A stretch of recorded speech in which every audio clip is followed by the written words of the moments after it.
سامعین سے گزارش کی جاتی ہے کہ ہمارے دونوں چینلز کے پلیٹ فارم سے جتنی بھی آڈیو بکس کی ریکارڈنگ کمپلیٹ ہو چکی ہے اسے خود بھی سنیں اور زیادہ سے زیادہ شیئر کرنے کی کوشش کریں، اور ہمارے سوشل میڈیا پلیٹ فارم کے لنکس ڈسکرپشن میں دیے گئے ہیں۔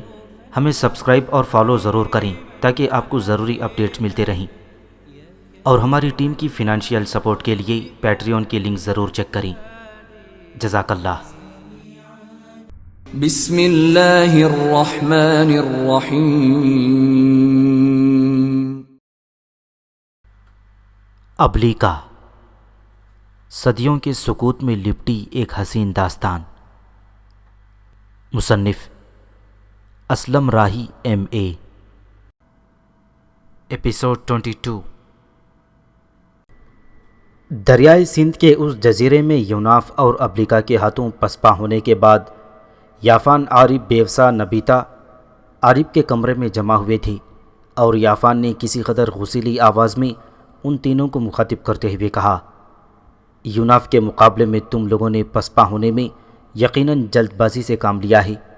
اگر تم وہاں ثابت قدمی کا مظاہرہ کرتے اور وہاں کچھ دیر اور رک جاتے تو ہم سب مل کر یوناف کو ایک ناختم ہونے والے کرب اور صعوبت میں مبتلا کر دیتے، اور پھر میں حیران ہوں کہ تم لوگوں نے وہاں یوناف کے خلاف کوئی جوابی کارروائی نہ کی اور دریا میں اترتے ہوئے پسپا ہو گئے۔ آخر تم تینوں کے پاس بھی تو یوناف کی طرح فوق البشر اور غیر معمولی قوتیں ہیں، پھر کیوں نہ تم لوگوں نے اپنی انگنت قوتوں کو اس کے خلاف استعمال کیا؟ اگر تم ایسا کرتے تو یقیناً ہم کامیاب رہتے، اس لیے کہ وہاں ہم تینوں کے علاوہ ملیتا کی روح اور نیلی دھند کی قوتیں بھی تھیں، جبکہ یوناف ہمارے مقابلے میں اکیلا کھڑا تھا، یا زیادہ سے زیادہ وہ روح تھی جس کا عام طور پر ملیتا کی روح سے ٹکراؤ ہوتا ہے۔ اگر ہم 6 قوتیں وہاں مختلف سمتوں اور جہتوں سے یوناف پر حملہ آور ہو جاتی تو یوناف اپنی اس مددگار روح کی اعانت کے باوجود ہماری گرفت میں آنے سے نہ بچ سکتا۔ عارف نے جواب میں کہا، اے بزرگ یافان، تمہارا کہنا درست ہے، پر وہاں حالات اس قدر تیزی اور سرعت سے تبدیل ہوئے تھے کہ ہم بوکھلا کر رہ گئے تھے اور پسپا ہونے پر مجبور ہو گئے۔ ہمارے سامنے ایک کے بعد دیگرے ایسے حالات رونما ہوئے کہ ہم دباؤ میں آ کر پسپائی پر مجبور ہو گئے۔ پہلے یوناف نے کوئی چیز پھینک کر نیلی دھند کی قوتوں کو مفلوج کر دیا، اس کے بعد ایسی ہی ایک اذیت میں ملیتا کی روح مبتلا ہوئی تھی۔ پھر سب سے بڑھ کر حیرتناک یہ کہ کسی قوت نے آپ کو کھجور کے درختوں کی بلندی تک بری طرح اوپر اچھال دیا تھا۔ اگر اس موقع پر آپ کی نیلی دھند کی قوتوں نے لپک کر آپ کو سنبھال نہ لیا ہوتا تو آپ کا یہ موجودہ جسم ریزہ ریزہ اور چور چور ہو جاتا۔ یافان نے سر کو ہلا کر اس کے خیالات کو رد کرنے کے انداز میں کہا، نہیں، ہرگز نہیں، یہ تمہاری خام خیالی ہے۔ نیلی دھند کی قوتیں جو میری طرف لپکیں تو ان کی فرما برداری اور اطاعت گزاری تھی کہ وہ آخر کو میری ماتحت قوتیں ہیں، ورنہ یاد رکھو کہ میری اپنی بھی انگنت قوتیں ہیں۔ میں ہوا کے اندر وہیں معلق بھی ہو سکتا تھا، یا اپنی سحری قوتوں کو استعمال میں لا کر بغیر کسی نقصان کے زمین پر اتر سکتا تھا۔ یوناف کی طرح سے کسی قوت نے مجھے بری طرح فضا میں اچھالا ضرور تھا، مگر میں اپنا دفاع کر سکتا تھا۔ لیکن جب میں نے دیکھا کہ تم پسپا ہو کر دریا میں اتر گئے ہو تو پھر میرا وہاں ٹہرنا بیکار تھا، لہٰذا میں بھی وہاں سے پیچھے ہٹ گیا۔ بہرحال جو ہوا سو ہوا۔ اب میں ملیتا کی روح کو بلا کر پوچھتا ہوں کہ کیا کوئی ایسا طریقہ ہے کہ یوناف اور اس کے ساتھ کام کرنے والی روح کو علیحدہ علیحدہ کر کے ان پر قابو پایا جا سکے؟ پھر یافان نے پکارنے کے سے انداز میں کہا، اے ملیتا کی روح، میں یافان تمہارا عامل ہوں اور تجھے پکار رہا ہوں۔ یافان کا اتنا کہنا تھا کہ ملیتا کی روح ارغوانی روشنی دیتی ہوئی کمرے میں نمودار ہوئی، پھر یافان کے آس پاس منڈلانے لگی۔ عین اس وقت ابلیکا نے یوناف کی گردن پر لمس دیا اور کہا، اے میرے حبیب، جلدی کرو، ملیتا کی کھوپڑی حاصل کرنے کا اس سے بہتر موقع نہ ملے گا۔ وہ سب لوگ اس وقت عارف کے کمرے میں جمع ہیں، ملیتا کی روح بھی اس وقت وہیں ہے، لہٰذا اپنا کام کر جاؤ۔ یوناف نے تپاس اور دسارت کی طرف دیکھتے ہوئے کہا، میں تھوڑی دیر تک آتا ہوں، پھر یہاں سے کوچ کرتا ہوں۔ یوناف وہاں سے غائب ہو گیا۔ پلک جھپکتے میں وہ یافان کے کمرے میں نمودار ہوا۔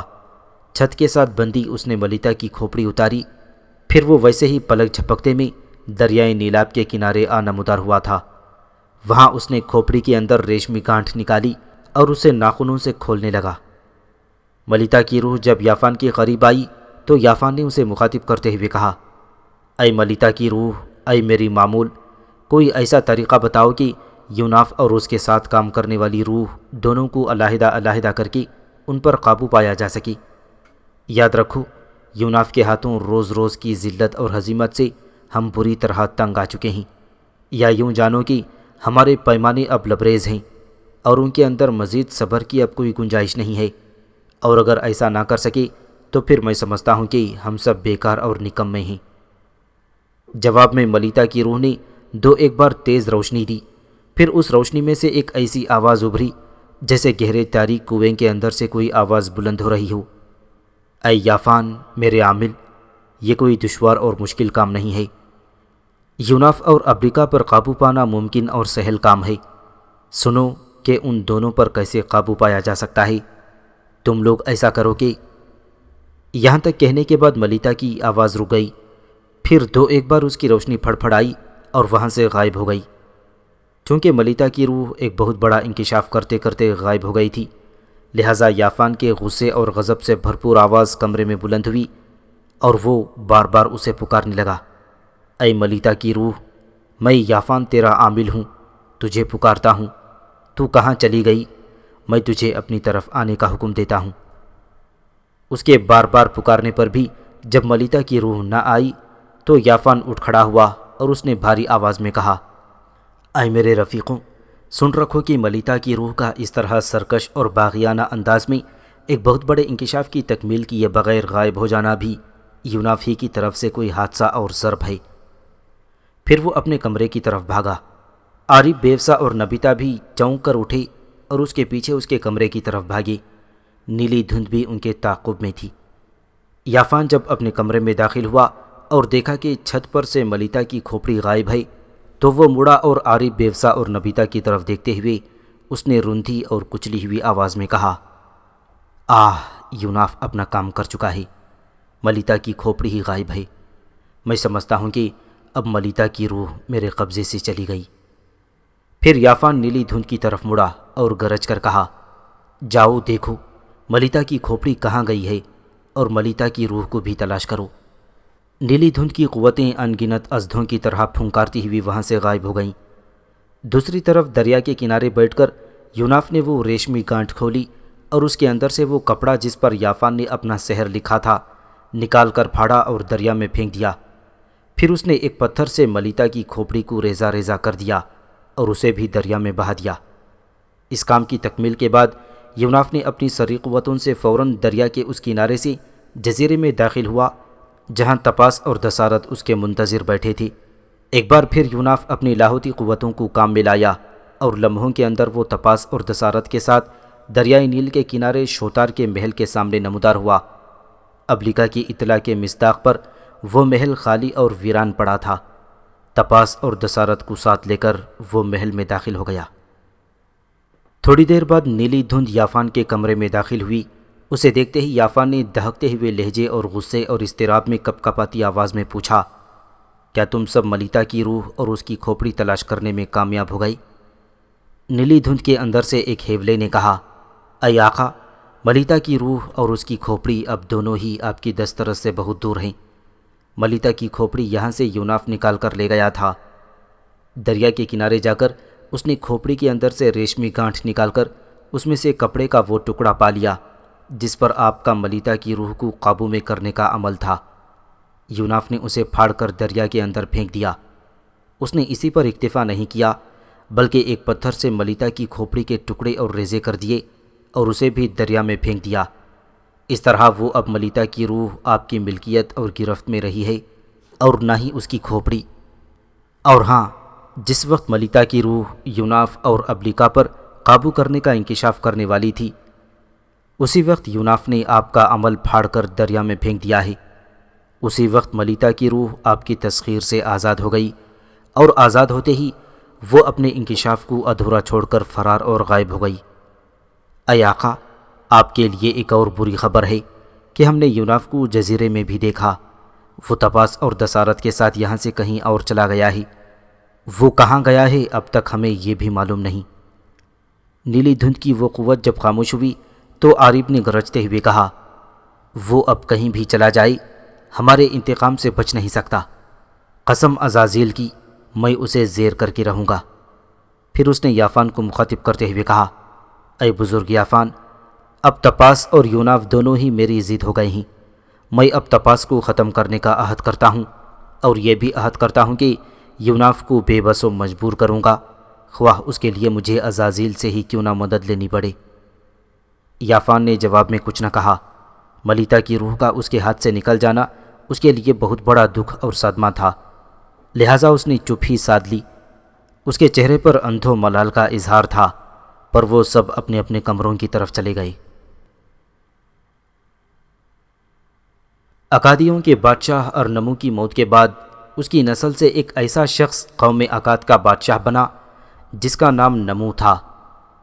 اس کا اصل نام نمو ہی تھا، جو عربی میں شامل ہونے کے بعد نمو سے نمرود بن گیا۔ قوم اکاد کے بادشاہ کی حیثیت سے تخت نشین ہونے کے بعد اکادیوں کی رسومات اور قاعدے کے مطابق نمو یعنی نمرود نے اپنے تمام مشیروں، حاکموں، نجومیوں، کاہنوں اور مستقبل کے حالات بتانے والے سارے لوگوں کا ایک اجلاس طلب کر لیا۔ جب سارے لوگ اس کے دربار میں جمع ہو گئے تو نمرود نے انہیں مخاطب کرتے ہوئے کہا، اے میرے عزیز کاہنوں، نجومیوں اور مستقبل کے حالات بتانے والوں، میرے آنے والے دنوں کا بھی حساب لگاؤ اور بتاؤ کہ میرے حالات کیسے رہیں گے، اور اگر کوئی خطرے کی بات ہو تو مجھے کھل کر بتانا کہ میں احتیاطی تدابیر اختیار کر سکوں۔ مجھے امید ہے کہ تمہارے حسابات، اندازے اور تخمینے میرے لیے سود مند ثابت ہوں گے اور میں ان پر عمل کر کے قوم اکاد کے اندر ایک مثالی اور توصیفی حکومت کی داغ بیل ڈال سکوں۔ اپنا اپنا حساب لگاؤ اور پھر اپنے اپنے حساب آزر یعنی بڑا پجاری کو پیش کر دو کہ میں یہ اندازہ لگاؤں کہ میرے آنے والے دن کیسے ہوں گے۔ قوم اکاد کے سب سے بڑے پجاری کو آزر کہا جاتا تھا۔ جو پجاری اس وقت بادشاہ کے قصر میں حاضر تھے ان میں سے حضرت ابراہیم علیہ السلام کا باپ آزر بھی بیٹھا ہوا تھا۔ حضرت ابراہیم علیہ نبینا علیہ السلام کے باپ کا نام قارح تھا۔ اکادی چونکہ اپنے بڑے پجاری کو آزر کہا کرتے تھے اور حضرت ابراہیم علیہ السلام کا باپ بھی چونکہ آزر تھا، لہٰذا یہی آزر عربی میں داخل ہو کر آزر بن گیا۔ یہی نام قرآن مقدس میں بھی آیا، گویا حضرت ابراہیم علیہ السلام کے باپ کا اسمی نام قارح اور وصفی نام آزر تھا۔ پجاری اور کاہن کافی دیر تک اپنی اپنی جگہوں پر بیٹھے حساب لگاتے رہے، پھر انہوں نے اپنے اپنے خیالات کا اظہار آزر سے کرنا شروع کر دیا۔ جب سب کاہن اور پجاری اپنے اپنے خیالات کا اظہار آزر سے کر چکے تو آزر نے اپنے بادشاہ کو مخاطب کر کے کہا، اے بادشاہ، ہم سب نے مل کر آپ کے آنے والے دنوں کے لیے جو اخذ کیا ہے اس کا خلاصہ یہ ہے کہ عنقریب آپ کی سلطنت میں ایک بچہ پیدا ہوگا جس سے آپ کی سلطنت ہی کو نہیں بلکہ سارے قومی بتوں کو بھی خطرہ ہوگا، اور وہ لڑکا قوم اکاد کے بتوں کا توڑنے والا ہوگا۔ اے بادشاہ، وہ بچہ جوان ہو کر ایک نئے دین کی ابتدا کرے گا اور اس کے سامنے اے بادشاہ کئی موقعوں پر تمہیں پسپائی اور ہزیمت کا سامنا کرنا پڑے گا۔ اے بادشاہ، ہمارا یہ بیان ختم ہوا جو ہم سب پجاریوں اور کاہنوں نے مل کر اخذ کیا ہے، اور اے بادشاہ، یہ بچہ زیادہ سے زیادہ 1-2 سال میں ہی پیدا ہونے والا ہے۔ ار کے بادشاہ نمو نے بڑے پجاری کے یہ الفاظ سننے کے بعد چند لمحوں تک اپنی گردن جھکائے رکھی۔ وہ تکلیف دہ سوچوں اور گہرے اضطراب میں ڈوبا ہوا لگتا تھا۔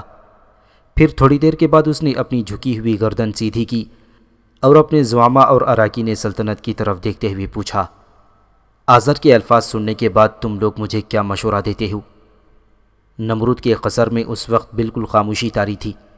پھر نمرود کا ایک مشیر اٹھا اور اس نے کہا، اے بادشاہ، اگرچہ اخذ کیا جانے والا معاملہ اذیت دہ ہے کہ اس سے نہ صرف آپ کی حکومت کو خطرہ لاحق ہے بلکہ اس سے ہمارے معبودوں اور ہمارے مقدس بتوں کو رسوا ہونے کا بھی اندیشہ ہے، پر اے بادشاہ، میرے ذہن میں اس کا ایک حل ہے۔ نمرود نے بے چین ہو کر مشیر سے کہا، تو پھر جلدی کہو جو حل تمہارے ذہن میں ہے تاکہ اس پر عمل کیا جائے۔ اے بادشاہ، 2 سال کے لیے ہر اس بچے کو قتل کر دیا جائے جو ہماری سلطنت کی حدود کے اندر پیدا ہو۔ ابن خلدون اور منہاج سراج نے بچوں کے قتل کا تذکرہ کیا ہے، اور جو شخص ان 2 سالوں میں اپنی بیوی کے پاس جائے اسے بھی قتل کر دیا جائے۔ اس طرح ہم اس ممکنہ مصیبت اور آفت کو ٹالنے میں کامیاب ہو سکتے ہیں۔ نمرود کو یہ بات بہت پسند آئی، لہٰذا اس نے کسی قدر اطمینان اور بلند آواز میں کہا، یہ ایک مناسب اور بہترین پیش بندی ہے، لہٰذا آج کے بعد جو بچہ بھی ہماری سلطنت میں پیدا ہوا اسے قتل کر دیا جائے، اور ان 2 سالوں میں جو شخص اپنی بیوی کے پاس جائے اسے بھی قتل کر دیا جائے۔ آج ہی منادوں کے ذمے یہ کام لگا دیا جائے تاکہ وہ دونوں حکم ہر شخص کے کان میں ڈال دیں۔ اس کے ساتھ ہی نمرود اپنے تخت سے اٹھ گیا اور نشست برخاست ہو گئی۔ آزر یعنی حضرت ابراہیم علیہ السلام کا باپ نمرود کے قصر سے نکل کر جب اپنے گھر کی طرف روانہ ہوا تو وہ پریشان اور بکھرا بکھرا تھا، کیونکہ وہ جانتا تھا کہ عنقریب اس کے ہاں بھی بچہ پیدا ہونے والا تھا، اور اس کی بیوی بنت سمران ان دنوں امید سے تھی۔ اس کا اصل نام تو قارح تھا، لیکن وصفی نام آزر زیادہ مشہور ہے، لہٰذا ہم بھی یہی نام استعمال کر رہے ہیں۔ حضرت ابراہیم علیہ السلام کی والدہ بنت سمران کا نام بعض مورخین نے اہلیہ بھی لکھا ہے۔ آزر جب بجھا بجھا سا اپنے گھر میں داخل ہوا تو صحن میں لکڑی کے ایک بڑے تخت پر اس کا باپ ناخور اور بھائی ہاران بیٹھے ہوئے تھے، اور قریب ہی دائیں طرف ایک کونے میں آزر اور ہاران دونوں بھائیوں کی بیویاں بیٹھی ہوئی تھیں۔ ہاران نے آزر کو مخاطب کرتے ہوئے پوچھا، اے میرے بھائی، کیا بات ہے؟ میں دیکھتا ہوں کہ تو پریشان اور بکھرا بکھرا سا ہے۔ حضرت ابراہیم علیہ السلام کے دادا کا نام ناخور تھا، اسی طرح ان کے ایک بھائی کا نام بھی ناخور تھا۔ ہاران نے آزر کو مخاطب کرتے ہوئے پوچھا، اے میرے بھائی، کیا بات ہے؟ میں دیکھتا ہوں کہ تو پریشان اور بکھرا بکھرا سا ہے۔ ناخور نے کہا، ہاں بیٹے، تو مجھے بھی ایسے ہی لگ رہا ہے، آخر کیا وجہ ہے؟ جواب میں آزر نے وہ سارے واقعات سنا ڈالے جو نمرود کے دربار میں رونما ہوئے تھے۔ یہ سب سن کر ناخور اور ہاران دونوں ہی خاموش ہو گئے۔ آزر نے پریشان سے لہجے میں پوچھا، اے میرے باپ اور اے میرے بھائی، تم دونوں جانتے ہو میری بیوی امید سے ہے، اور عنقریب ہمیں ایک بچے کی خوشی ملنے والی ہے۔ میں نہیں چاہتا کہ نمرود کے حکم کے مطابق میرے بچے کو بھی قتل کر دیا جائے۔ آزر اور ہاران کی بیویاں بھی اور زیادہ قریب ہو کر یہ گفتگو سننے لگی تھیں۔ ہاران حضرت ابراہیم علیہ السلام کا بھائی تھا، اس کی 2 بیٹیاں تھیں، سارہ اور ملکہ۔ سارہ کی شادی حضرت ابراہیم علیہ السلام سے اور ملکہ کی شادی آپ کے بھائی ناخور سے ہوئی تھی۔ ہاران نے ایک عزم کے ساتھ کہا، دیکھ میرے بھائی، ہم تیرے ہونے والے بچے کو قتل نہ ہونے دیں گے۔ تو ہر وقت نمرود کے دربار میں رہتا ہے، لہٰذا تجھے باہر کے حالات کی خبر نہیں ہوتی۔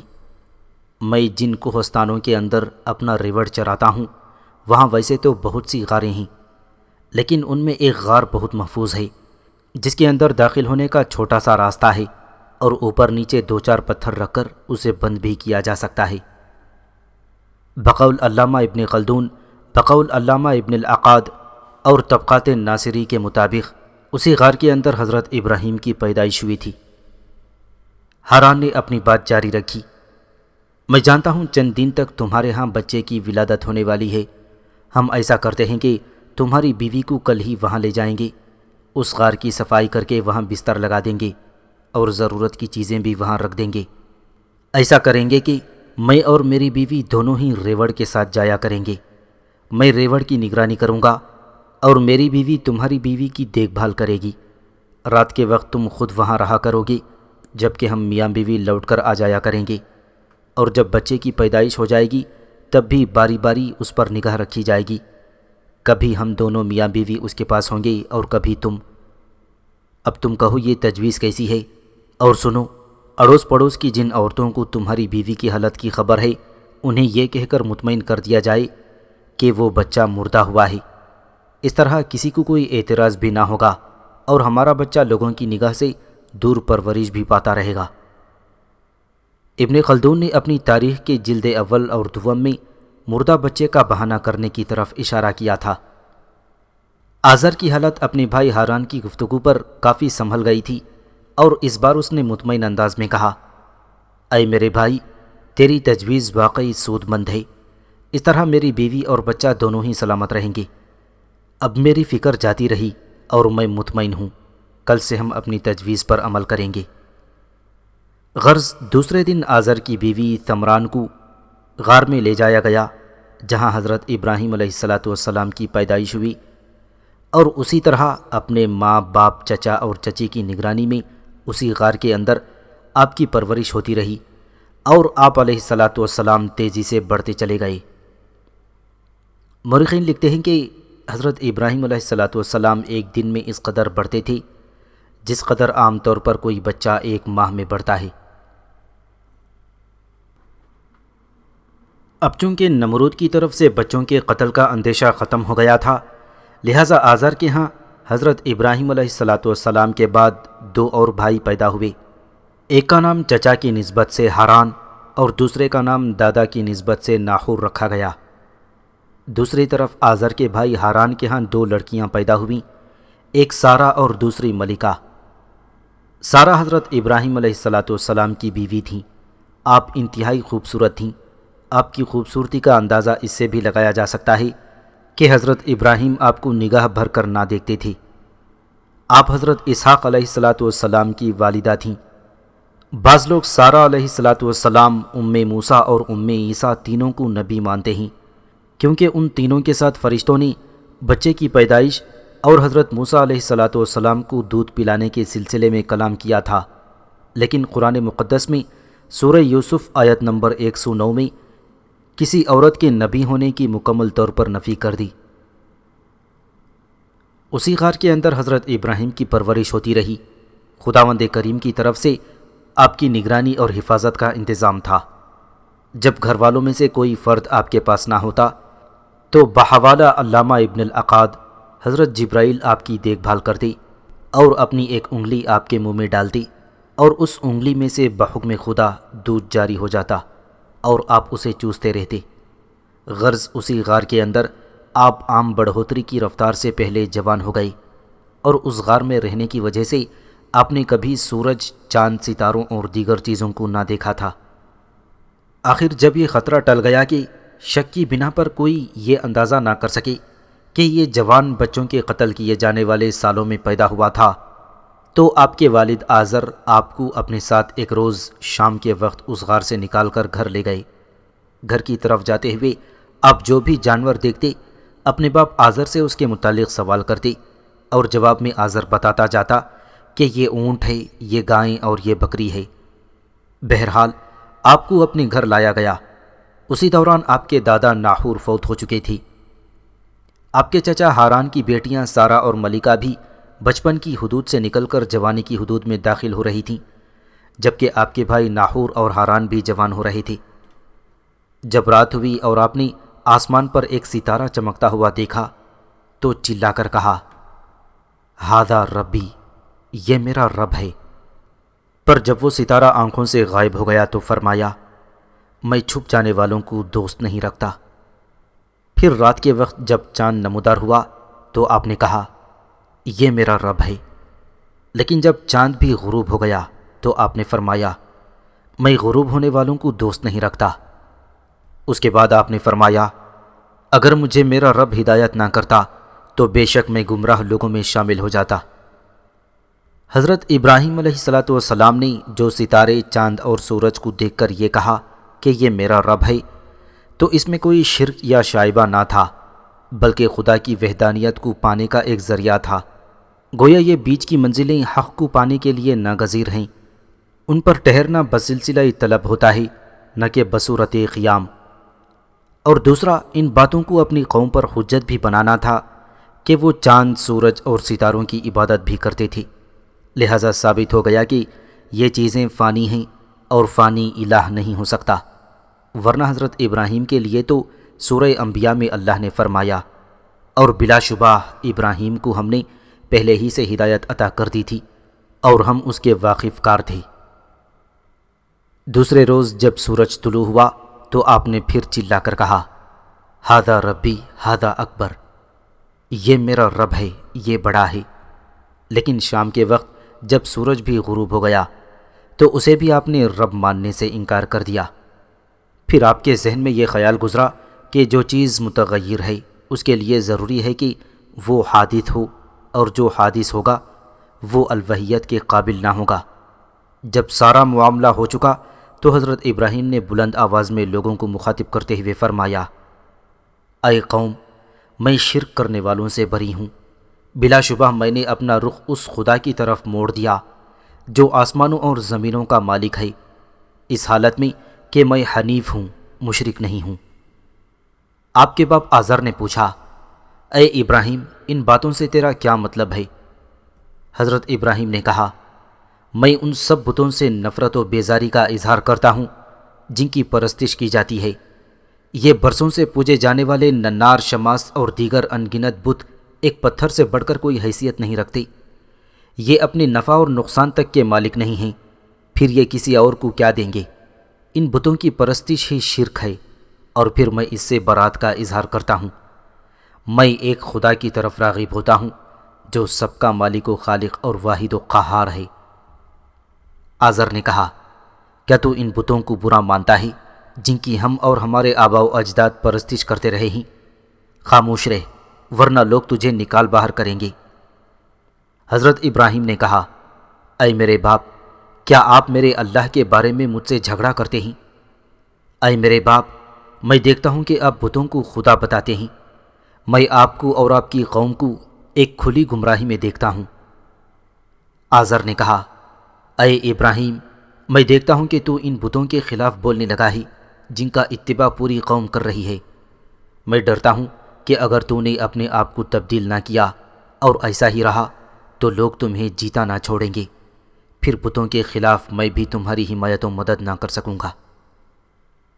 حضرت ابراہیم علیہ نبینا علیہ الصلاۃ والسلام نے کہا، اے میرے باپ، میں دیکھتا ہوں ایک پجاری کی حیثیت سے آپ بتوں کی پرستش میں پیش ہیں۔ خدا کے علاوہ کسی کی عبادت شرک ہے، اور میں اس شرک سے آپ کو باز رہنے کی تلقین کرتا ہوں، اور خدائے واحد کی طرف بلانے کا کام بھی میں اپنے گھر سے شروع کر رہا ہوں۔ آزر نے کہا، لگتا ہے تیری میری راہیں جدا ہیں۔ حضرت ابراہیم نے کہا، اگر آپ شرک ترک نہیں کرتے تو میری اور آپ کی راہیں یقیناً جدا جدا ہیں۔ یہیں سے حضرت ابراہیم اور ان کے باپ آزر کے درمیان ایک چپ خلش شروع ہو گئی، تاہم آپ نے اپنی تبلیغ کا سلسلہ جاری رکھا۔ اسی دوران آپ کی شادی آپ کی چچازاد سارہ سے، آپ کے بھائی ناحور کی شادی سارہ کی بہن ملکہ اور تیسرے بھائی ہاران کی شادی ایک اور جگہ ہو گئی۔ آپ نے اپنی تبلیغ کا سلسلہ جاری رکھا اور وقت تیزی سے گزرتا رہا۔ جس وقت حضرت ابراہیم علیہ الصلاۃ والسلام نے ار شہر سے ہجرت کی، ناحور بھی ان کے ساتھ تھا۔ حضرت ابراہیم فلسطین کی طرف چلے گئے اور ناحور شام میں آباد ہو گئے۔ بعد میں حضرت اسحاق کی شادی ناحور کے بیٹے بتیوئیل کی بیٹی ربیقہ سے ہو گئی تھی۔ یہ ایک طویل داستان ہے جس کی تفصیل اگلے صفحات میں آئے گی۔ ہاران جلد ہی مر گیا تھا، اس کا ایک ہی بیٹا تھا اور یہ حضرت لوط علیہ الصلاۃ والسلام تھے۔ ہاران کی وفات کے بعد حضرت لوط کی پرورش ابراہیم اور سارہ نے کی تھی۔ بیوسا نبیتا عارب کے کمرے میں بیٹھی تھیں اور وہ تینوں آپس میں محو گفتگو تھی کہ یافان کمرے میں داخل ہوا اور گفتگو میں ان کے ساتھ شامل ہو گیا۔ تھوڑی ہی دیر بعد عزازیل اپنے 5 ساتھیوں ثبر، اعور، مسعود، واسم اور زنکبور کے ساتھ کمرے میں داخل ہوا۔ اسے دیکھتے ہی وہ تینوں اٹھ کھڑے ہوئے۔ یافان بھی کھڑا ہو گیا اور اس کی نیلی دھند کی قوتیں بھی ایک کونے میں سمٹ گئیں۔ عارب نے عزازیل کو مخاطب کر کے پوچھا، اے آقا، تو کیسا ہے؟ اور یہ ہمارے ساتھ یافان ہے، ہمارا ساتھی، ہمارا معاون۔ عزازیل اپنے ساتھیوں سمیت وہاں بیٹھ گیا۔ عارب، بیوسا اور نبیتا بھی یافان کے ساتھ اپنی جگہوں پر بیٹھ گئے۔ عزازیل نے ان سب کو مخاطب کر کے کہا، میں نے دیکھا تم سب یوناف کی وجہ سے ایک کرب اور صعوبت میں مبتلا ہو، سو میں تمہاری طرف آیا کہ تم لوگوں کی مدد کروں۔ اے یافان، تم نے بہت بڑا کام کیا جو ملیتا کی روح کو قابو کر کے اسے یوناف کے خلاف استعمال کرنا چاہا، پر سن رکھو، جب تک یوناف کے ساتھ ابلکا ہے تم سب اور کوئی روح اسے نقصان نہیں پہنچا سکتی۔ یہ بھی جان رکھو کہ یوناف کی معاونت میں کام کرنے والی ابلیکا مجھ سے اور میرے ان 5 ساتھیوں سے بھی ٹکرا سکتی ہے اور ہمیں بھی اپنے کام اور خواہشوں میں ناکام بنا سکتی ہے۔ سن رکھو کہ ابلیکا ایک بہت بڑی قوت ہے اور کوئی روح یا ناری قوت اسے زیر نہیں کر سکتی تاکہ ایک خاص طرح سے اس کے خلاف حرکت میں نہ آیا جائے۔ نبیتا نے بوریت محسوس کرتے ہوئے پوچھا، اے آقا، یہ ابلیکا آخر ہے کیا چیز اور اسے کیوں زیر نہیں کیا جا سکتا، اور اگر اس پر گرفت کی جا سکتی ہے تو وہ کیا طریقہ ہے؟ عزازیل نے کہا، سنو میرے عزیزو، ابلیکا بڑی قوت والی روح ہے۔ میں اس سے متعلق تفصیل تم لوگوں کو بعد میں کسی وقت بتاؤں گا، پہلے وہ بات سن لو جس کے لیے میں تم لوگوں کے پاس آیا ہوں۔ سنو میرے عزیزوں، یوناف اس وقت تپاس اور دسارت کے ساتھ مصر میں ہے۔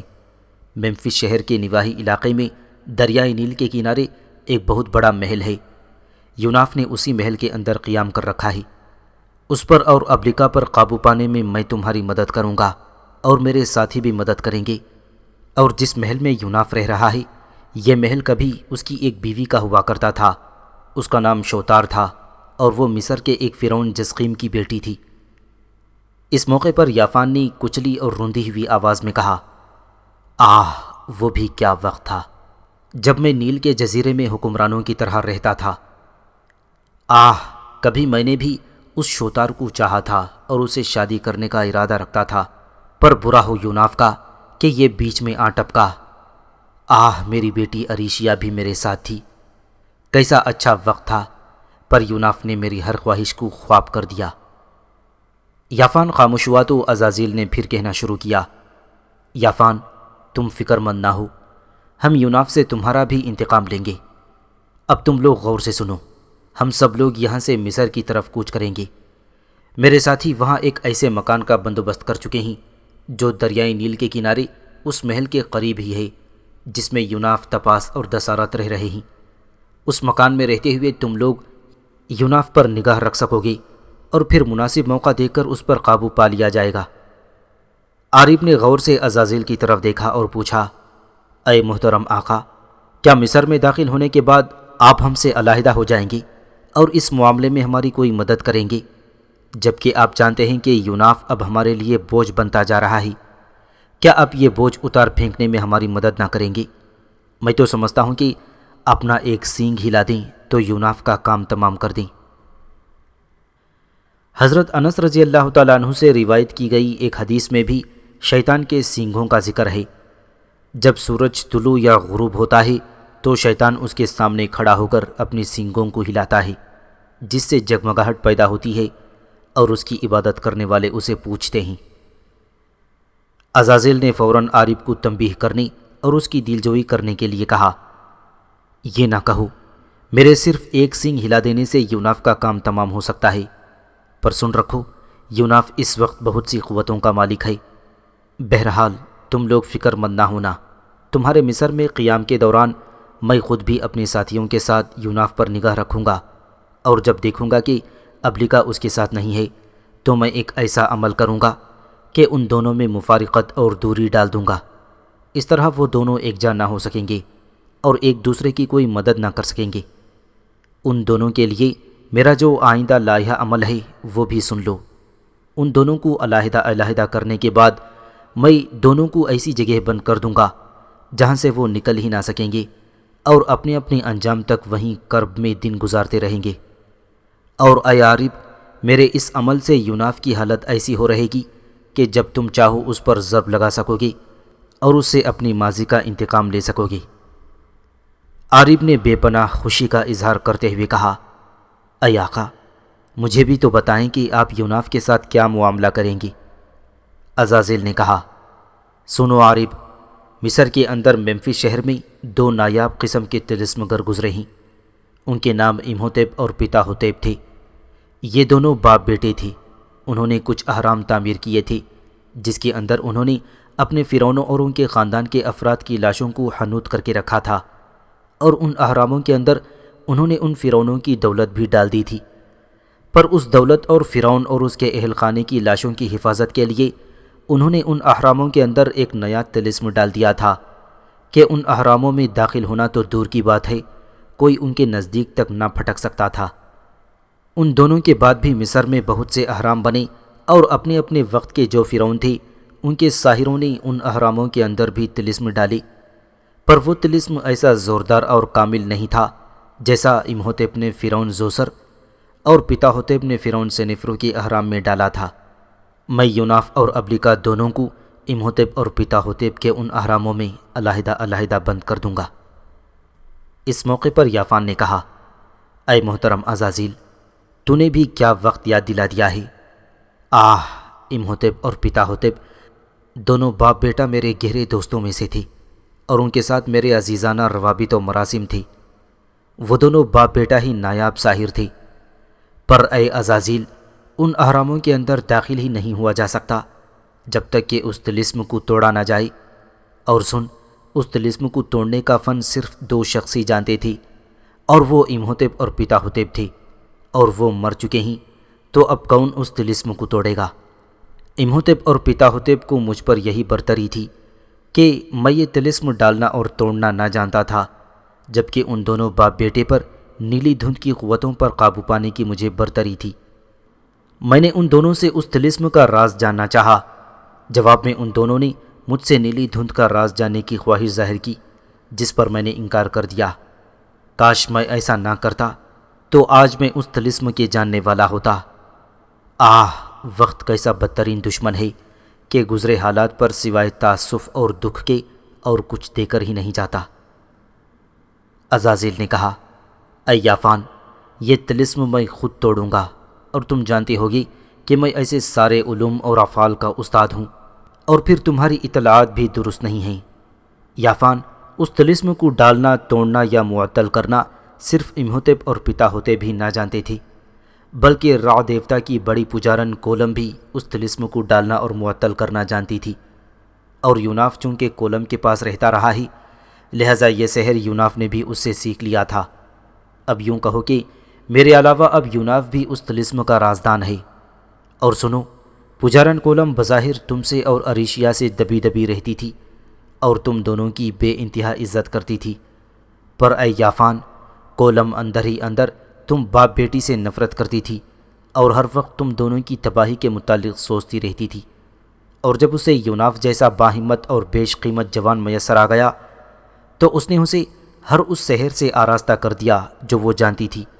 اس کی خواہش تھی کہ وہ کسی طرح تم دونوں باپ بیٹی کو زیر اور شکست خوردہ دیکھے، اور اس کی یہ خواہش پوری ہو گئی۔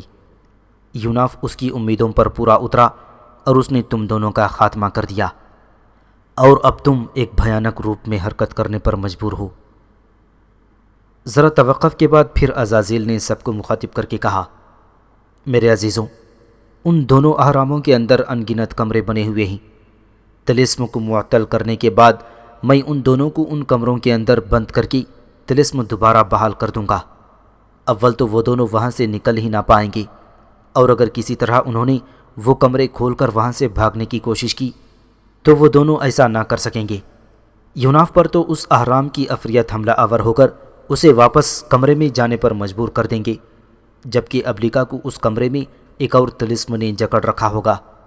اس طلسم سے اس کا نکلنا ممکن نہ ہوگا، اور اگر وہ کسی بھی طرح سے اس شہر سے نکل گئی تو اس کمرے کی دیواروں، چھت اور فرش، حتیٰ کہ دروازوں پر ایک اور سحر ہوگا، جس کی وجہ سے وہ ان کے نزدیک نہ جا سکے گی۔ لہٰذا کمرے سے نکلنا اس کے لیے ناممکن اور محال ہو جائے گا۔ اس موقع پر عارب نے کہا، اے محترم آقا، اگر یوناف بھی اپنے کسی علم کی بنا پر وہاں سے نکلنے میں کامیاب ہو گیا تو؟ عزازیل نے کہا، تم فکر مند نہ ہو، میں اس کا ذہن دھو کر سن کر دوں گا، اور اس میں پرانی یادیں اور قدیم علوم کچھ بھی نہ رہیں گے۔ اس کے بعد صرف اس کا اپنا اور اس کی ذات پر کیا ہوا لاہوتی عمل رہ جائے گا۔ اس کے علاوہ وہ بالکل تہی دست ہوگا۔ مصر میں قیام کے دوران میں اس پر نگاہ رکھوں گا، اور مناسب موقع جان کر اس پر اپنی گرفت کر لوں گا، اور ابلیکا کو اس سے دور اور بے بس کر دوں گا۔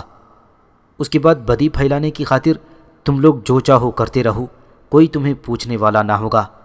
اس طرح تم لوگوں کو ہر جگہ اپنی خواہش کے مطابق کام کرنے کا موقع مل جائے گا، اور میں تم لوگوں کو ہر قسم کی مدد و حمایت فراہم کرتا رہوں گا۔ عارب نے بے پناہ خوشی کا اظہار کرتے ہوئے کہا، واہ، وہ منظر بھی کیا خوب ہوگا جب یوناف ہمارے سامنے مجبور و بے بس ہوگا اور ہم اس سے غلاموں جیسا سلوک اور برتاؤ کرنے پر قادر ہوں گے۔ عزازیل نے کہا، اب تم لوگ مصر کے شہر ممفس کی طرف کوچ کر جاؤ، میرا ساتھی زنکبور تمہارے ساتھ ہوگا اور اس مکان تک تمہاری رہنمائی کرے گا جس میں تم سب کو قیام کرنا ہے۔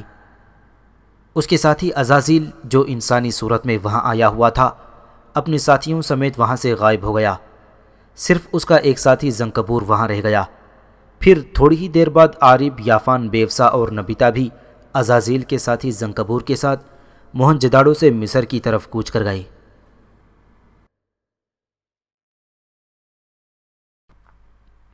حضرت ابراہیم علیہ السلام نے بڑی تندہی سے خدا کے احکامات کی تبلیغ کا کام شروع کر دیا تھا۔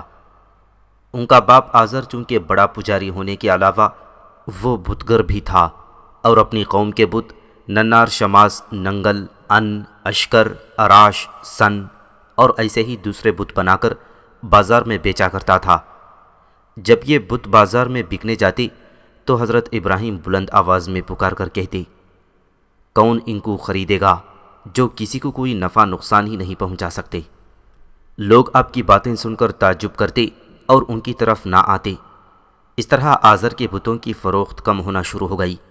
اس کے علاوہ آپ اپنے باپ کے بنائے ہوئے بتوں کو پکڑ کر پانی میں ڈبوتے اور اپنے باپ کے علاوہ اور لوگوں کو بھی سنانے کی خاطر تنزن ان بتوں سے کہتے، اشربی اشربی، پی لو پی لو۔ رفتہ رفتہ حضرت ابراہیم علیہ السلام کی یہ باتیں مشہور ہونے لگیں۔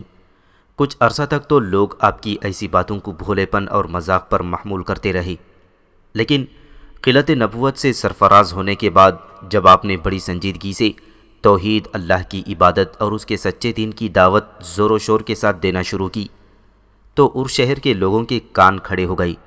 وہ جلسوں میں آپ کے متعلق گفتگو کرنے لگے۔ آپ نے اپنی تبلیغ کا سلسلہ اپنے گھر سے شروع کیا، لیکن بدقسمت باپ کے نصیب میں ایمان کی دولت نہ تھی، لہذا وہ ایمان نہ لایا اور برابر بتوں کی حمایت میں بولتا رہا۔ حضرت ابراہیم علیہ السلام کے پیغام کو رد اور انکار کرتا رہا، لیکن اپنی قوم کے ساتھ ساتھ آپ علیہ السلام برابر اپنے باپ کو بھی تبلیغ کرتے رہے۔ قوم کے بتوں کی طرف اشارہ کر کے فرماتے، یہ کیا صورتیں ہیں جن کی تم لوگ مجاورت کرتے ہو؟ جواب میں قوم کے لوگ کہتے، ہم نے اپنے باپ دادوں کو انہیں ہی پوچھتے پایا ہے۔ اس پر حضرت ابراہیم نے فرمایا، بے شک تم اور تمہارے آباء و اجداد کھلم کھلا گمراہی میں تھے۔ آپ کی یہ باتیں سن کر آپ کی قوم کے لوگ گھبرا اٹھتے اور پریشان ہو کر پوچھتے، تم ہمارے پاس یہ سچی بات لے کر آئے ہو یا مذاقاً کہہ رہے ہو؟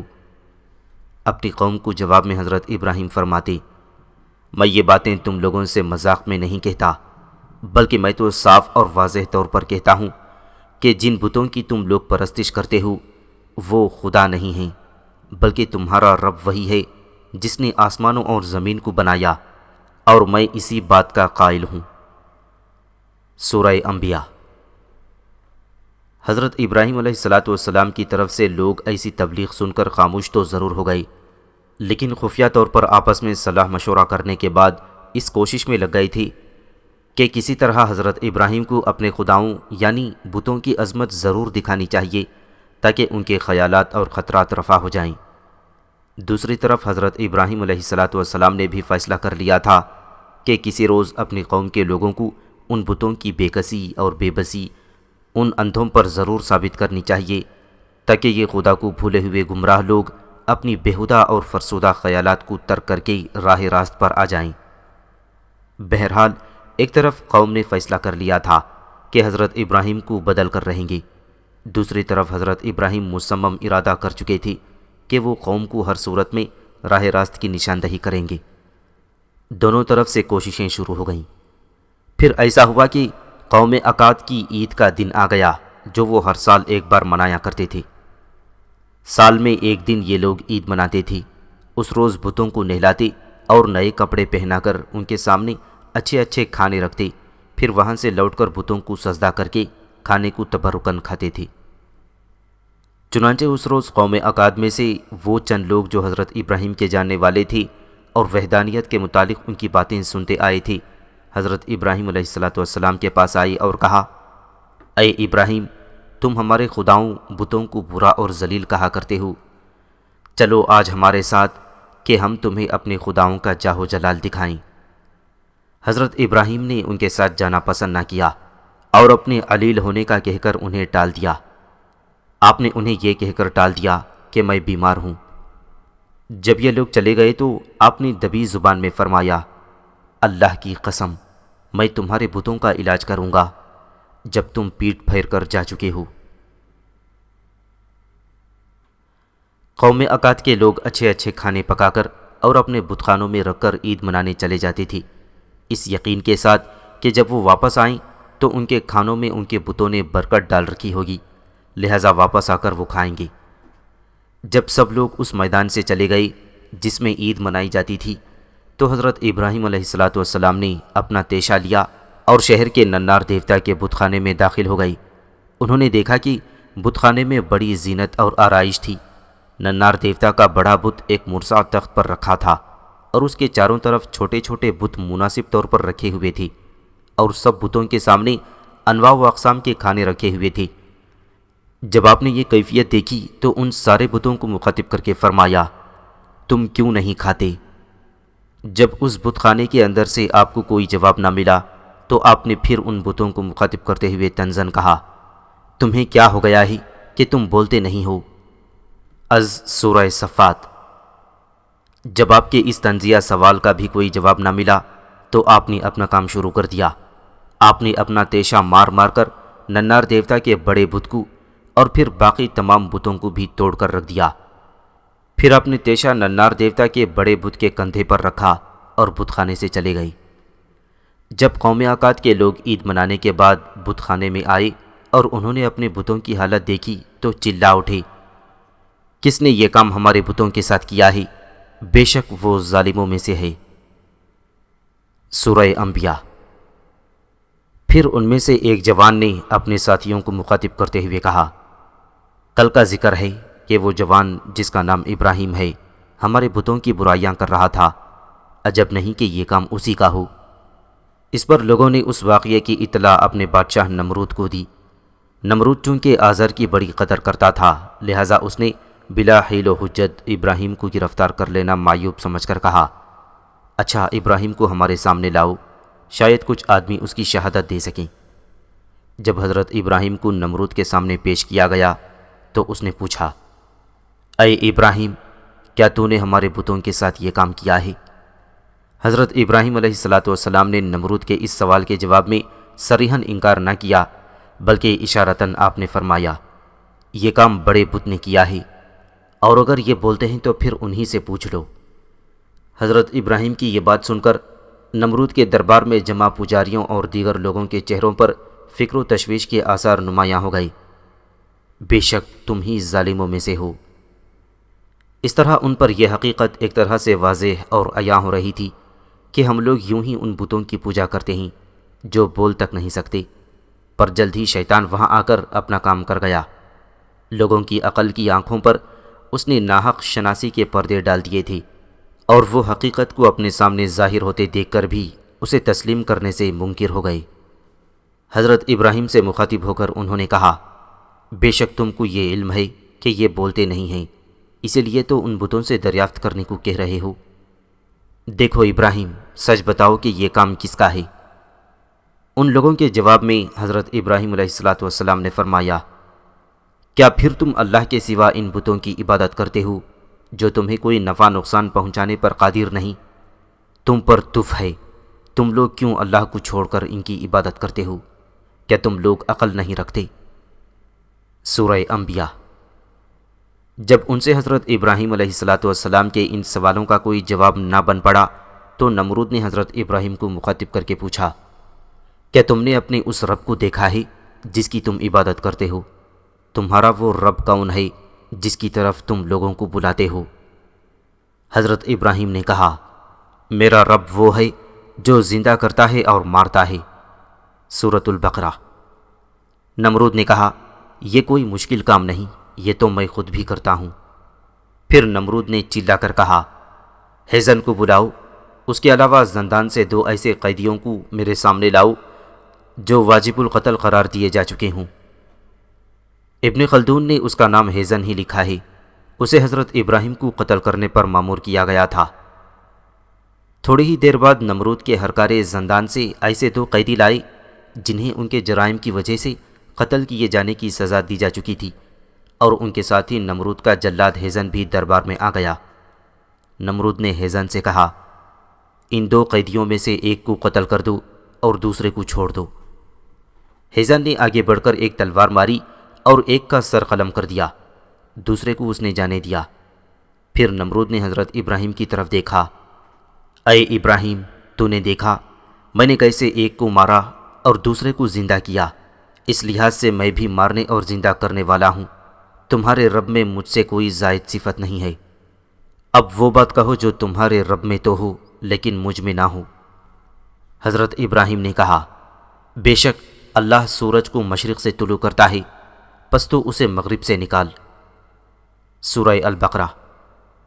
چونکہ یہ کام نمرود کے لیے ممکن نہ تھا، اس لیے وہ بڑا شرمندہ ہوا، اور جب کوئی جواب نہ بن پڑا تو اپنی خفت مٹانے کے لیے اس نے حضرت ابراہیم سے کہہ دیا، چلے جاؤ، میں اپنے مشیروں سے صلاح مشورہ کرنے کے بعد تمہارے متعلق کوئی فیصلہ کروں گا۔ حضرت ابراہیم نمرود کے دربار سے نکل گئے۔ جب آپ نمرود کے دربار سے نکلے تو وہاں پریشانی کے عالم میں آپ کی بیوی سارہ، بھائی ناحور، اس کی بیوی ملکہ اور حضرت ابراہیم کے مرحوم بھائی ہاران کے بیٹے لوط کھڑے ہوئے تھے۔ حضرت ابراہیم کو دیکھتے ہی وہ بھاگ کر ان کی طرف لپکے اور پریشانی اور دکھ بھری آواز میں حضرت سارہ نے حضرت ابراہیم سے پوچھا، ان ظالموں نے آپ کے ساتھ کیا کیا؟ حضرت ابراہیم نے جواب دیا، جو کچھ انہوں نے مجھ سے پوچھا میں نے کہہ دیا، اب وہ میرے معاملے کا فیصلہ آپس میں صلاح مشورہ کر کے کریں گے اور بعد میں مجھے اس کی اطلاع دے دیں گے۔ سارہ غم کے مارے خاموش ہو رہی۔ اس بار ناحور نے پوچھا، اے میرے بھائی، تم اپنے لیے نمرود کی طرف سے کوئی خطرہ تو محسوس نہیں کرتے؟ حضرت ابراہیم نے بڑے اطمینان سے کہا، میرا رب ہی بہتر جانتا ہے کہ کیا ہونے والا ہے۔ جس وقت یہ سب نمرود کے محل کے باہر کھڑے حضرت ابراہیم سے باتیں کر رہی تھی، اس وقت محل کے اندر نمرود نے اپنے پجاریوں اور مشیروں سے پوچھا، تم لوگوں کا کیا خیال ہے؟ ہمیں آزر کے بیٹے ابراہیم کے ساتھ کیا سلوک کرنا چاہیے؟ ان پجاریوں میں آزر خود بھی موجود تھا۔ نمرود کے سوال پر ایک پجاری نے فوراً اٹھ کر حضرت ابراہیم کے بارے میں کہا، ابراہیم ابھی زیادہ دور نہ گیا ہوگا، آپ اپنے جلاد ہیزن کو اس کے پیچھے روانہ کریں کہ یہ ابراہیم کا سر قلم کر کے لائے۔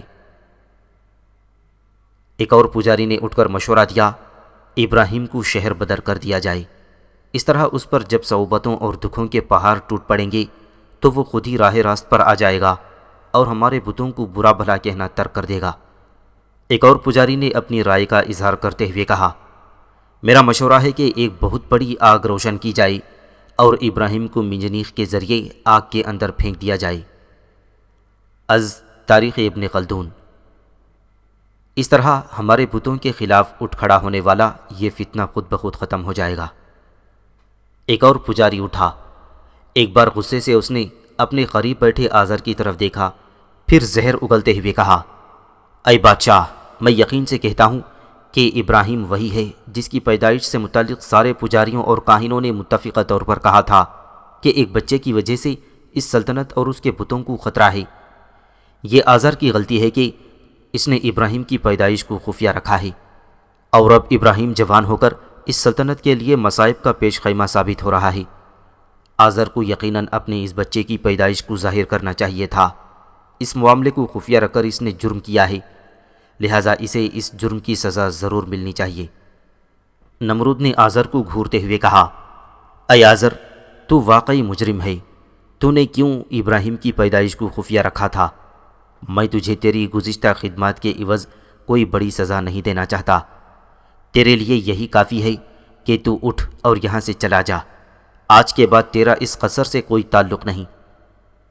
ساتھ ہی نمرود نے اپنے جلاد کو مخاطب کر کے کہا، اے ہیزن، تم ابھی ابراہیم کے پاس جاؤ اور اس کا سر کاٹ کر ہمارے پاس لاؤ۔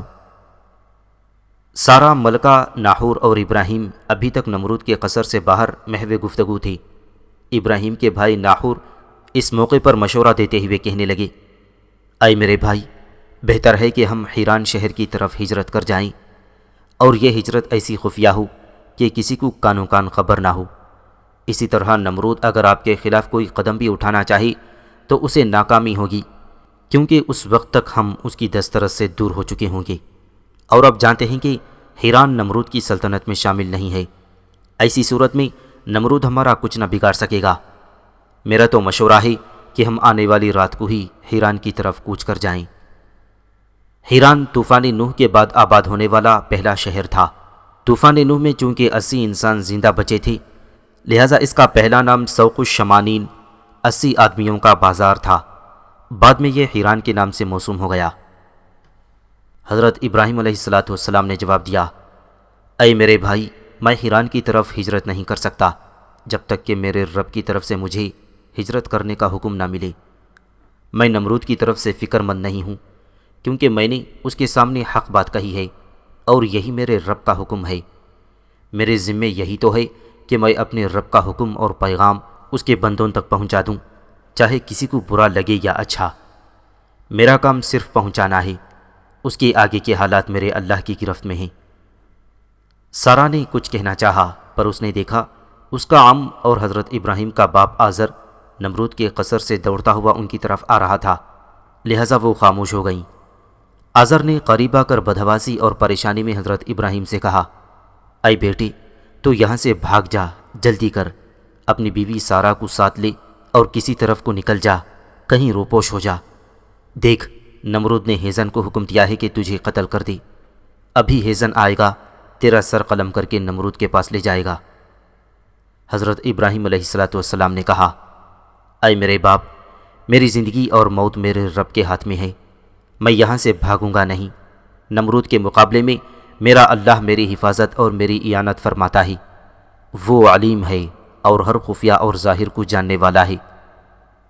اتنے میں قصر کے اندر سے جلاد ہیزن باہر نکلتا ہوا دکھائی دیا۔ اسے دیکھتے ہی سب کے رنگ فق ہو گئے۔ سارا کی حالت حضرت ابراہیم کی وجہ سے انتہائی بدحال اور شکستہ تھی۔ آزر نے انتہائی ملول اور رنجیدہ آواز میں کہا، اے فرزند، دیکھ وہی ہو رہا ہے جس کا مجھے کھٹکا تھا۔ ادھر دیکھ، نمرود کا جلاد ہیزن قتل کرنے کے لیے تیری طرف آ رہا ہے۔ اب تم اس کی تلوار سے بچ کر کیسے جا سکو گے؟ کاش تو نے میری بات مان لی ہوتی اور سارا کو لے کر اب تک تو یہاں سے بھاگ گیا ہوتا۔ اب تو ان حالات کا سامنا کر جو تیرے سامنے آ رہے ہیں۔ میں تیری کوئی مدد نہیں کر سکتا۔ تیری وجہ سے اب نمرود کے قصر میں میرے لیے کوئی جگہ نہیں رہی۔ اس نے بڑی حقارت سے تیری وجہ سے، ہاں صرف تیری ہی وجہ سے، مجھے اپنے دربار سے علیحدہ کر دیا ہے۔ اب میری کوئی عزت، کوئی وقار نہیں۔ کاش میں مر ہی گیا ہوتا۔ میں تجھ پر ایمان بھی نہیں لا سکتا کہ تیری باتیں میرے ضمیر کی ضد ہیں۔ نمرود میرے ساتھ راضی رہے یا ناراض، میں ان بتوں کی عبادت ترک نہیں کر سکتا جنہیں میرے آبا و اجداد پوجتے رہے ہیں۔ تو مجھے کیسی بھی ترغیب کر، پر میں اپنے بتوں کو چھوڑ کر تیرے خدائی واحد پر ایمان لانے والا نہیں ہوں۔ جلاد ہیزن چونکہ قریب آ گیا تھا، لہٰذا آزر خاموش ہو گیا، پھر ایک طرف ہٹ کر کھڑا ہو گیا۔ سارا کی حالت اس موقع پر قابل رحم تھی۔ وہ کبھی اپنے شوہر حضرت ابراہیم کی طرف، کبھی بے بسی سے اپنے چچا آزر کی طرف، اور کبھی قریبات ہیزن کی طرف دیکھ رہی تھی۔ پر جلدی آزر، سارا، ناحور، ملکہ اور لوط دنگ رہ گئے۔ ہیزن نے قریب آ کر جو ہی اپنی تلوار سیدھی کی، حضرت ابراہیم پر حملہ آور ہو کر ہیزن پورے کا پورا زمین میں دھس گیا اور اس کی تلوار اس کے ہاتھ سے چھوٹ گئی۔ ابن خلدون نے اپنی تاریخ کے جلد اول اور دوم میں ہیزن کے زمین میں بقضائے الہی دھس جانے کا ذکر کیا ہے۔ ماحول پر ایک سناٹا سا چھا گیا تھا۔ نمرود کے کچھ کارندے بھی یہ منظر دیکھ رہے تھے، لہٰذا نمرود بھی اپنے پجاریوں کے ساتھ قصر سے باہر نکل آیا۔ ان سب نے بھی ہیزن کے جسم کا آخری حصہ بھی زمین میں دھستے ہوئے دیکھ لیا تھا۔ اس موقع پر نمرود کے دل میں ایک خوف اور لرزہ طاری ہو گیا۔ یہ ہولناک منظر دیکھ کر اس کی گردن جھک گئی۔ قریب ہی کھڑے ایک پجاری نے نمرود کو اس کیفیت سے نکالنے کے لیے فوراً کہا، اے بادشاہ، اب اس امر میں کوئی ابہام نہیں ہے کہ ابراہیم وہی ہے جس کے متعلق کاہنوں اور نجومیوں نے پیشن گوئی کی تھی۔ اے بادشاہ، اب بھی اگر آپ نے اس کا کوئی انتظام نہیں کیا تو پھر آپ کی سلطنت ہی نہیں بلکہ آپ بھی رونما ہونے والے بدترین حالات کا مقابلہ کرنے کو تیار ہو جائیں۔ پجاری کی اس گفتگو پر نمرود چونکا اور پوچھا، تمہارے خیال میں اب ہمیں ابراہیم کے لیے کیا کرنا چاہیے، جبکہ تم دیکھتے ہو کہ ہم اسے قتل نہیں کر سکتے؟ ہیزن جو اس کام کے لیے مقرر تھا زمین میں دھس گیا ہے۔ اب اور کیا طریقہ اس شخص کو ٹھکانے لگا سکتا ہے؟ میں تو اب اس سے خوف زدہ ہو گیا ہوں، کہیں ایسا نہ ہو کہ ہم اس پر قابو نہ پا سکیں، اس دوران حالات ہماری دسترس سے باہر ہو جائیں اور پھر کوئی بھی ہمیں ہماری بربادی سے محفوظ نہ رکھ سکے۔ اے پجاری، کہو اب ہمیں ابراہیم کے ساتھ کیا معاملہ کرنا چاہیے؟ پجاری نے جھٹ سے کہا، ایک بہت بڑی آگ روشن کی جائے اور منجنیق کے ذریعے ابراہیم کو اس کے اندر پھینک دیا جائے، اور آگ اس قدر ہو کہ کئی روز تک پہلے جلتی رہے، تاکہ ابراہیم اپنی فوق البشریت اور اپنی قوتوں کی وجہ سے اس آگ سے باہر نہ نکل سکے۔ آگ تھوڑی ہوئی تو آگ سے ابراہیم نکل کر اپنی جان بھی بچا سکتا ہے، اور اس صورت میں یہ ہمارے لیے اور زیادہ بھی خطرناک ثابت ہوگا۔ پجاری کی تجویز نمرود کو پسند آئی، لہذا اس نے اسی وقت بآواز بلند اعلان کر دیا، آج کے بعد ابراہیم پر کڑی نگاہ رکھی جائے تاکہ وہ یہاں سے بھاگ کر کہیں اور نہ جا سکے۔ عنقریب ہم اس کے لیے بہت بڑی آگ روشن کریں گے اور اسے اس آگ میں ڈال دیا جائے گا۔ یہ اعلان کرنے کے بعد نمرود اپنے پجاریوں اور مشیروں کے ساتھ قصر کے اندر چلا گیا۔ حضرت ابراہیم علیہ نبینا علیہ الصلاۃ والسلام، آزر، سارہ، لوط، ناحور اور ملکہ بھی وہاں سے اپنے گھر کی طرف چل دیے۔ ہاں، نمرود کے کچھ مسلح کارندے بھی حضرت ابراہیم پر نگاہ رکھنے کے لیے ان کے ساتھ ہو لیے تھے۔